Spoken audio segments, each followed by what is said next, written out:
जय शिवराय मंडळी. मी आज आलो आहे भाजे लेणी पाहायला.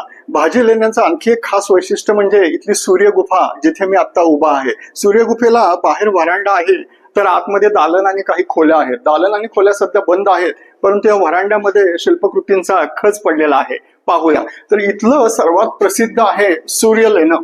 इथे सूर्यदेवता आपल्याला दिसते, त्याच्या पत्नी संध्या आणि छाया या दोन्हीकडे दिसतात. एकीच्या हातात छत्र आहे, दुसरीच्या हातामध्ये चामर दिसतं.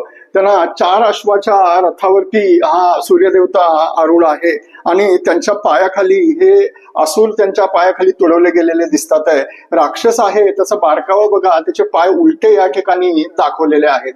तर हा सूर्य लेणं इथे आल्यानंतर अजिबात चुकवू नका. याच्या शेजारी इंद्रदेवता आहे. इंद्रदेवता हत्तीवरती आरूढ आहे. एका हातामध्ये वज्र आहे, तर एका हातामध्ये फुलाची माळ तिथे दाखवलेली आहे. त्याच्या पाठीमागे इंद्राचा दास आहे, तो ध्वज धरून तिथे उभा आहे. तर हत्तीने सोंडेमध्ये झाड पकडलेलं आहे. इथे आणखीही काही नर्तिकांची वगैरे इथे शिल्पे आहेत. यातील एक विशेष शिल्प म्हणजे इथे तबला वाजवणारी नर्तिका आपल्याला दिसते. याच्यावरून हजारो वर्षापूर्वी हे वाद्य भारतात होतं आणि तबला हे मूळ भारतीय वाद्यच होतं असं आपल्याला या ठिकाणी लक्षात येतं.